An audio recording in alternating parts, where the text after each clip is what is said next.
안녕하세요. 저희 가족에게 벌어진 어이없고 황당한 일을 알려드리고자 이 사연을 쓰게 되었습니다. 저에게는 연년생인 딸과 아들이 있습니다. 나이 차이가 얼마 나지 않다 보니 둘은 어렸을 때부터 많이 다투는 경우가 많았어요. 원래 연년생이 참 키우기 힘들다고 하잖아요. 그리고 워낙 첫째인 딸이 여자 대장부 같은 성격이라서 스포츠 관련 종목은 다 잘하고 털털한 편인데 둘째인 아들은 조용히 있는 거 좋아하고 가만히 뭘 하는 걸 좋아했거든요. 아들이 가만히 책 읽고 있으면 딸은 가서 장난치고 그러다 보면 싸움으로 넘어가고 그럴 때마다 저는 매번 달려가서 싸움을 말리고 떼어냈죠. 그 뒤에 저는 딸과 아들 둘을 세워두고 손 잡는 벌을 주었어요. 그때마다 꾸부정하게 서 있으면서 투덜거린 둘의 모습이 지금도 선하게 기억에 남네요. 사춘기 때까지는 더 심하게 싸워대고 눈만 마주치면 으르렁거리다 보니 집에 들어가기도 무서울 정도로 싸우기도 해서 평생 저러고 살면 어떡하지 걱정되었는데 나중에 고등학생 정도 되니 지들끼리 사이가 좋아져서는 오히려 저랑 남편을 두고 둘이 놀러 다니기도 하더군요. 그렇게 둘이 쑥쑥 자라서 성인이 되었고 각자 연애도 시작하면서 연애 상담도 부탁하더라고요. 워낙 저희 가족이 친구처럼 지내다 보니 딸과 아들은 남편하고 저에게 연애 상담도 자주 했거든요. 그럴 때마다 조언도 해주고 응원해주기도 했네요.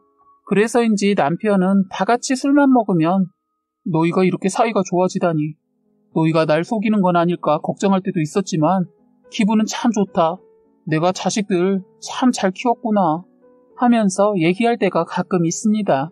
그러다가 저희 딸이 25살의 나이에 남자친구를 데려와서는 결혼을 하고 싶다고 하더라고요. 솔직히 딸의 의견을 존중하는 편이지만 25살이면 너무 어리다고 생각이 들었고 결혼이라는 제도에 묶이지 않고 지금처럼 예쁜 나이에 사회에서 더 많은 걸 경험해보길 바랬기에 제가 그 결혼을 허락하기까지 좀 오래 걸렸던 것 같아요. 무엇보다 인생 선배로서 엄마로서 결혼 후 변화하는 많은 것들이 민서를 힘들게 할까봐 두려웠거든요. 가정이 생기고 나면 어쩔 수 없이 행동에 제약이 생기게 되잖아요. 하지만 저희 딸은 제 걱정만큼 약한 아이가 아니라는 것을 알고 있었기에 저는 얼마 지나지 않아 결혼을 허락해 주었어요. 사이는 딸보다 2살 더 많았고 대기업에 다니는 건실한 청년이더라고요. 둘은 거래처에서 직원으로 만나서 연인 관계까지 발전됐다고 말해주더군요. 제가 생각한 것과 같이 딸은 자신의 가정을 참 잘 이끌어 나가더라고요.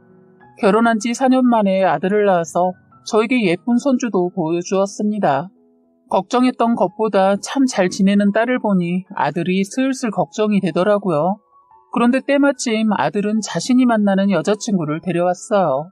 1년 정도 전부터 만나는 사람이 있다고 아들한테 말만 들어왔지 실제로 본 건 그때가 처음이었습니다.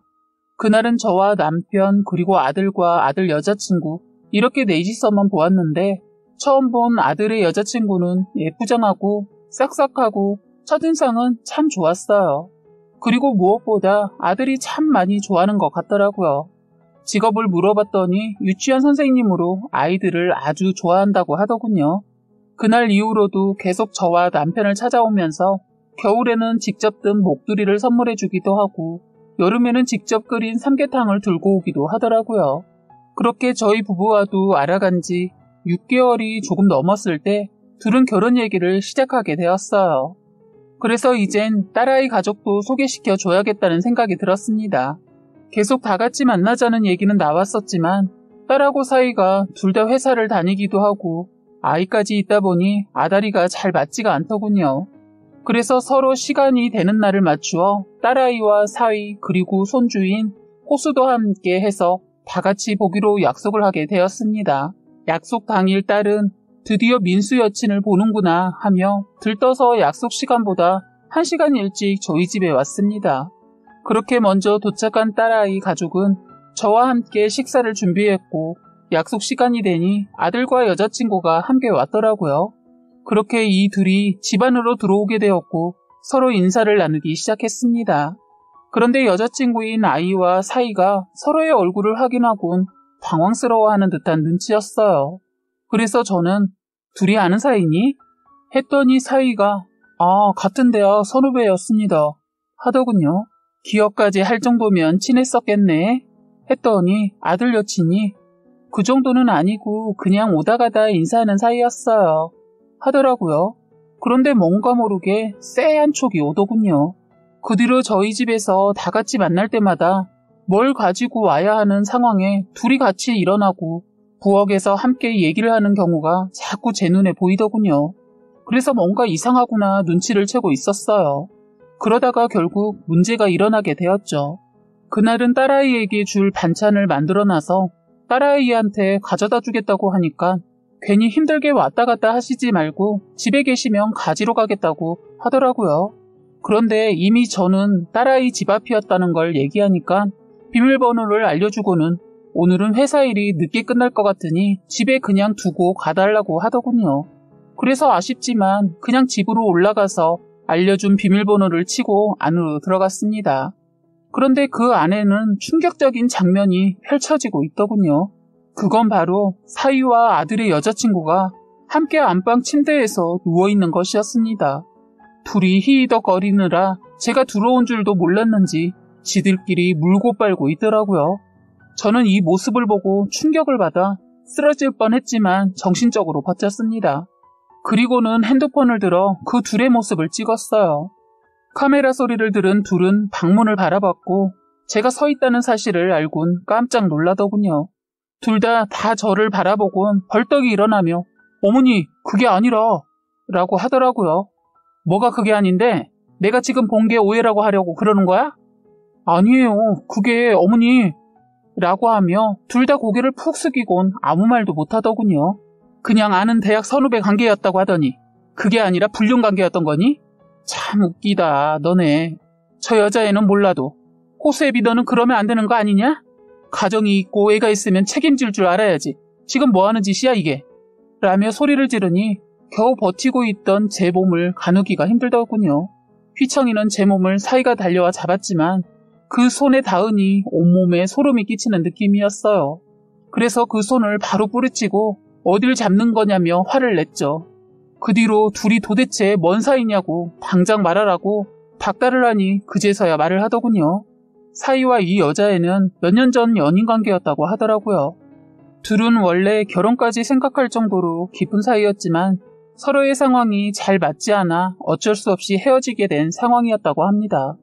그 이후 사이는 제 딸아이를 만나게 되어 결혼을 하게 되었던 것이고 예비 며느리는 그 뒤로 다른 사람들을 더 만나다가 아들을 만나게 되었다고 합니다. 그렇게 지내던 중 저희 집에서 다 함께 모였을 때 둘은 이렇게 만난 게 운명이라고 생각하고는 버려서는 안 되는 파렴치한 짓들을 벌인 것이었어요.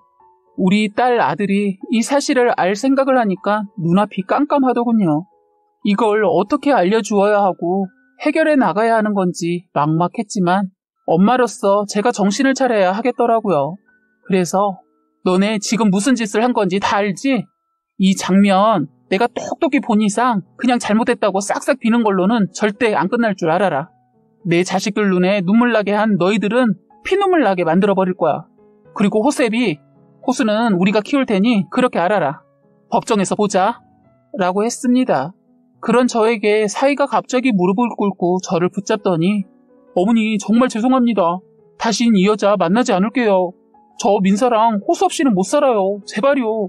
그냥 한 번만 실수로 생각해 주세요. 평생 이 죗값 민사랑 호수에게 갚으면서 살게요. 제발. 하더군요. 그런 사위의 손을 뿌리치고 뺨을 한 대 쳤습니다. 난 너 절대 용서 못한다. 내 딸 너 같은 놈한테 주려고 애주중지하고 키워낸 거 아니니 김칫국 마시지 마. 하곤 밖으로 나왔습니다. 그리고 그 집에서 나와서 딸아이에게 전화를 걸어 오늘은 호수 데리고 둘이서 친정집으로 오라고, 이유는 물어보지 말고 호수애비는 두고 오라고 제발 그래달라고 하니 알겠다고 하더군요. 그렇게 몇 시간 뒤 호수와 함께 온 딸아이는 저에게 엄마 나왔어. 근데 왜 호수 아빠는 데리고 오지 말래? 안 그래도 호수 아빠랑 오는 길에 통화하려고 하는데 전화를 안 받더라고 하면서 들어오더라고요. 그러다가 거실에서 심각하게 앉아있는 저를 보고는 뭔 일이 있구나를 깨달았는지 저에게 달려오더라고요. 우선 호수는 안방에 있는 TV를 보여주고 나와서 둘이 얘기하자고 했습니다. 아이를 안방에 데려다 둔 후 둘이 얘기를 하게 되어 제가 모든 일을 알려주었어요. 역시나 제 딸아이는 큰 충격을 받은 모양이었고 저는 그 옆에서 현명한 선택을 하기를 기다릴 수밖에 없었죠. 그런데 갑자기 핸드폰을 들더니 사위에게 전화를 걸더라고요. 통화 연결음이 여러 번 울리더니 사위는 전화를 받았어요. 딸은 곧바로 소리를 지르며 네가 어떻게 이럴 수 있어? 나한테도 호수한테도? 평생 속지 못할 짓 한 거야 너. 나 니랑 그년이 굴러다닌 집 더러워서 절대 못 들어가겠으니까 호수랑 내 집 네가 알아서 정리해서 우리 엄마 집으로 보내. 너 얼굴 보기도 싫으니까. 했더니 사위에 아무 말도 못하고는 알겠다고 하더군요. 그리곤 저에게 민호한테는 말하지 말자 엄마. 상처받으면 어떡해. 내가 그년을 반 죽이든 어떻게 하든 해서 헤어지게 만들 테니까 말하지 말고 헤어지게 만들자. 라고 하더라고요. 그래서 알겠다고 대답했더니 갑자기 호수 오늘만 부탁한다고 밤늦게라도 올 테니까 걱정하지 말라고 하면서 나가는 겁니다. 어디 가냐고 소리쳤지만 빠르게 나가는 딸을 붙잡을 수 없었고 밤이 될 때까지 기다릴 수밖에 없었죠. 딸은 자정이 넘어서야 들어왔고 뭐하고 온 거냐고 물어보니 얘기해 주더군요. 딸은 사위에게 전화를 걸어 어디 있는지 물어보았다고 합니다. 집에 있다는 사위의 말을 듣고 집으로 달려갔더니 사위는 혼자 거실에서 멍하니 앉아 있었다고 합니다. 딸은 집으로 들어가 컵에 수돗물 한 잔을 받은 뒤 사위 얼굴에 부어버렸다고 해요. 그 뒤 너 진짜 미쳤구나. 어떻게 그럴 수가 있어? 아까 내가 너무 쉽게 끝내준 것 같아서 직접 찾아온 거야. 사실 이 집 소름 끼쳐서 들어오고 싶지도 않았는데 내가 제대로 끝나야 나중에 후회하지 않겠더라고. 며칠 뒤에 이혼서를 보낼 테니까 도장 찍어. 합의 이혼 안 하려고 하면 소송까지 걸어서 끝까지 갈 거니까 그렇게 알아. 아니, 그럴 자격이나 있나? 그리고 민호랑 사귀는 그년한테 민호랑 빨리 헤어지라고 네가 얘기해. 나 내 동생 상처받는 거 절대 못 봐. 니네 둘이 뒹굴었다는 사실 민호가 알게 되기라도 하면 너랑 그년 둘 다 죽여버릴 거니까. 하고 나왔다고 하더군요. 이 사실을 듣자마자 가장 힘들고 혼란스러웠던 건 우리 딸인데 일어나서 잘 버텨내는 모습을 보니 참 대견하면서도 안쓰럽더라고요. 그 옆에서 제가 해줄 수 있는 거라곤 옆에서 기댈 수 있도록 어깨를 내주는 방법밖에 없었습니다. 그 다음날 딸은 남편에게도 얘기를 해줬고 이 사실을 모두 알게 된 남편은 펄쩍 뛰면서 이 새끼를 내가 조져버리겠다고 신발을 신는 걸 위자료라도 제대로 뜯어내자고 간신히 말렸네요. 이럴수록 폭력은 불리할 수 있다고 말리고 아들이 알지 못하게 참자고 했어요. 그런데 아들은 누나가 계속 자기 집에 가지 않고 친정에 눌러 있으니까 무슨 일 있냐고 물어서 누나의 이혼 소식을 말해줬더니 듣고 많이 놀라더군요. 구체적인 이유를 알려주지 않고 그냥 성격 차이로 헤어지기로 했다고 둘러대서 말했어요. 아들은 애도 있는데 좀 더 참아보고 노력하지 이혼을 덜컥 하냐고 되려 누나를 뭐라 하더군요. 딸은 행여나 동생이 알게 될까봐 계속 거짓말을 하더군요. 그러면서 조심스럽게 이혼을 진행해 나갔어요. 그런데 아들이 며칠 후 그 여자랑 헤어졌다고 하더라고요. 그 여자가 먼저 헤어지자고 한 것 같았어요. 하지만 제 아들은 포기를 못하고 계속 그 여자 때문에 아파했습니다. 그러던 중 사이가 술을 먹고 찾아와 용서해달라고 하면서 그 여자에 대해 말하게 되는 바람에 아들도 알게 되어버렸어요. 아들은 충격을 받고 바로 대문을 열어 무릎 꿇고 빌고 있는 사위의 멱살을 잡고 치려고 하는 거 딸아이가 잡아채더니 더러운 것에 손대지 말라고 하더군요. 괜히 손댔다가 손 더럽혀진다고 달래더군요. 아들은 그 화를 사위 얼굴에 침을 뱉고는 주먹으로 벽을 쳤어요. 어느 정도 진정을 하고는 너 내가 법보다 무서운 거 알려줄까? 너 평생 네 자식 못 보고 지낼 줄 알아. 내가 꼭 그렇게 할 거니까 명심해. 당장 우리 집에서 꺼져. 하고 아들은 문을 닫아버리더군요. 사위는 끝까지 난동을 피워서 경찰까지 오고 아주 그날 저녁 시끄러웠어요. 그 여자라는 애도 아들이 알기 전까지는 아들을 속이기 위해 상간녀 소송 안 하고 넘어가려고 했는데 이것도 제 아들한테 질척대면서 끊지를 못하길래 저희는 저와 딸, 남편 그리고 아들까지 다 같이 변호사를 찾아가서 아들 여친이었던 그 여자에게는 상간녀 위자료 청구 소송을 했습니다. 소송 내용은 지루하기도 하고 얘기가 너무 길어질 것 같아서 결론만 말하자면 그 소송에서 이기게 되었습니다. 이제는 사위와 딸의 합의 이혼도 잘 끝나게 되었고 딸은 지금 저희 집에서 손주를 키우고 있습니다. 아들도 이제는 씩씩하게 일어나서 회사 생활도 열심히 하더군요.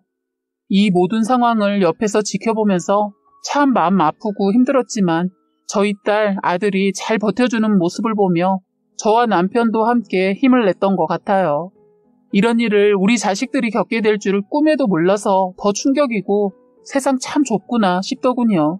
저희 딸아이도 이쯤에서 알게 되어 얼마나 다행인지 모르겠으며 저희 아들 결혼까지 하는 게 얼마나 천만다행인지 모릅니다. 다행히 우리 애들이 잘 이겨내고 있어준 것에 너무 감사하고 있어요. 지금까지 제 긴 이야기를 들어주셔서 감사하고 이제 곧 다가오는 추운 겨울 다들 따뜻하게 보내시길 바랍니다. 지금까지 여러분의 소중한 사연을 읽어드리는 해바라기 사연방이었습니다. 구독과 좋아요, 알림 설정 부탁드리겠습니다.